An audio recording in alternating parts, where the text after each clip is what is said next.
네, 추가로 영상을 올립니다. 또 다른 중요한 이야기들이 나오고 있는데요. 먼저 타 사이트에서부터 많은 관심을 받았던 것부터 다뤄보겠습니다.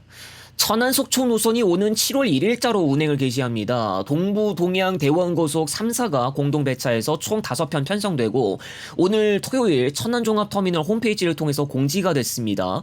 무정차 고속버스로 보이고 한승 휴게소에 정차한다는 이야기가 보이지 않고 있습니다. 여러 의미가 있을 것 같습니다. 천안에 생기는 또 다른 강원 영동 방향 노선이자 속초에 생기는 충청권 노선, 동부 고속의 천안 진출과 동양고속의 속초 진출, 그리고 KD 운송그룹이 다시 운행을 개시하는 속초 착발 노선이 되지 않을까 싶습니다. KD는 일전에 철산, 광명, 강릉, 속초 노선을 운행했다가 철수한 이력이 있죠. 속초 착발이 양양을 경유하는 경우가 종종 있기도 한데 이번 노선은 직통이라서 어떻게 보면 조금 희한한 사례에 해당되지 않을까 싶습니다. 다만 이번에는 직통으로 운행했다가 나중에 양양을 경유할 수도 있겠죠.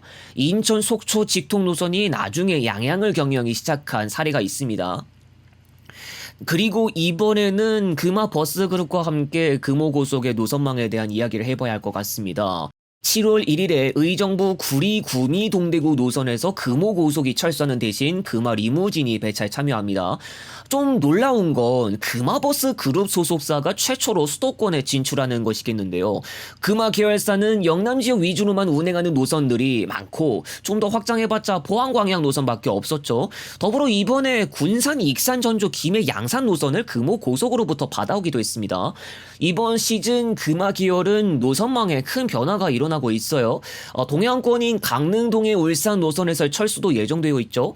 주변 운수사인 아성, 천마 고속에서도 이번에 동해안권 노선들 정리하는 행보를 보이고 있고요. 동의선 철도로 인해서 계속 영향받을 곳도 예상되고 있고 금화 버스그룹이 그동안 가지 않았던 수도권에 들어가면서 다른 영역을 공략하는 건지 볼만할 것 같습니다. 더불어 금호고속은 경기도 노선들 꾸준히 줄어들고 있죠. 사실 노선 효율화를 하고 있다고 보도 자료에서도 언급됐는데 이것의 일환이라고 할 수 있을 정도로 안 되는 노선들 정리하고 있는 것으로 보입니다. 이미 용인 광주 노선 철수했고 성남 광주, 성남 부산 노선도 정리했고요. 성남 부산 사상 노선도 더 이상 안 나오고 있죠. 인천까지 포함하면 인천 광주 노선과 인천 목포 개통도 정리했고요.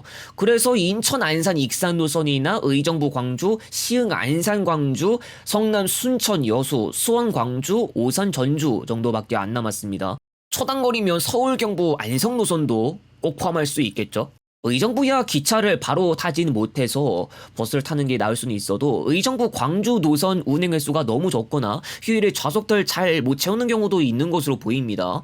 인천 안산 익산과 시흥 안산 광주는 장기적으로 인천발 KTX에 큰 영향 받을 것으로 보이고 수원 광주 노선은 나중에 수원발 KTX와 경쟁해야 합니다. 성남 순천 여수 노선은 지금 SRT와 접점이긴 한데 SRT가 성남에서 바로 못 탄다는 변수가 있고요. 향후에도 정리 대상에 들 것으로 보이는 노선들이 조금 더 있는 것 같습니다. 이 밖에도 부천 안양역 군산 익산 노선 7월 1일부터 운행하고 인천공항 김포공항 제천 영월 고한 태백 노선은 7월 10일부터 운행에 들어가겠습니다.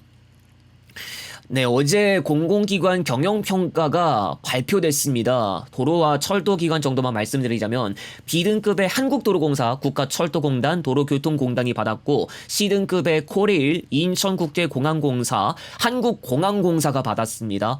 SRT 운영사인 SR이 이번에 D등급을 받고 저점을 기록했습니다. 한국철도공사에 관심이 집중되기도 했는데 지난 차례까지 D등급을 받고 저점을 기록하면서 이번 차례에서도 D등급 이하를 받으면 사장직 유지 여부가 더욱 불투명해질 것으로 보였죠. 특히 외부 요소와는 전혀 상관없는 중대 사고도 몇 차례 있었고 늘어나는 부채도 문제였는데 오히려 지난 차례보다 성적이 상향됐고요. 한편 이번 경영평가 결과가 이루어지고 나서 여당 의원들 중심으로 이른바 윤심 공공기관장을 다들 사퇴한다는 주장을 내놓기도 했습니다. 더불어 앞으로 총리실에서 공기업평가를 추진한다는 이야기도 나왔는데 정치권에서는 지난 정부 때 임명되었던 기관장들이 대거 물갈이 될 수도 있다는 전망도 나왔습니다. 코레일도 예외가 아닐 수 있다는 이야기인 것 같은데 이 부분은 향후 1년간을 지켜봐야 할 것 같습니다.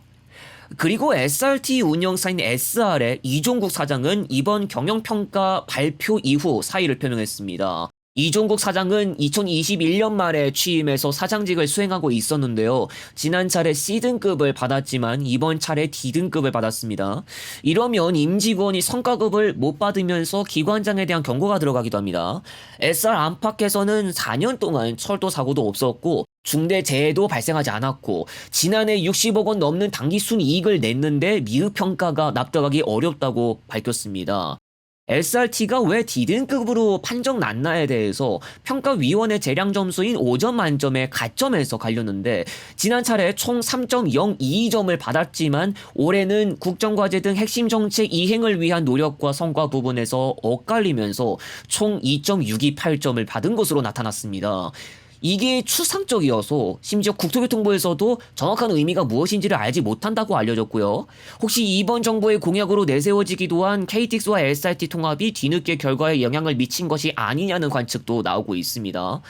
통합을 해야 한다는 이야기가 장난 없이 많이 나왔기도 했는데 그렇다고 당장 통합하는데 코레일의 재무와 경영 문제를 안 따지고 넘어가고 막 해버리면 경만 다른 제2의 서울교통공사 트러블이 나오는 것은 아닌지도 따져봐야겠죠. 통합하는데도 어차피 비용은 들고 결국 금전 문제로 기업이 공중분해될 뻔했다가 수습됐는데 재무 문제에 대한 부분을 해결하고 넘어가야 할 것으로 보이고 통합 찬반에 대해서는 전문가들 사이에서도 엇갈리고 있어서 역시 쉬운 문제가 아닌 것으로 보입니다. 네, 앞으로 6월 마지막 날까지 겨우 9일밖에 안 남았는데요. 추가로 인천 대전 편을 공개할 계획이라는 점을 말씀드리고 마무리하도록 하겠습니다. 다음 영상에서 다시 오겠습니다.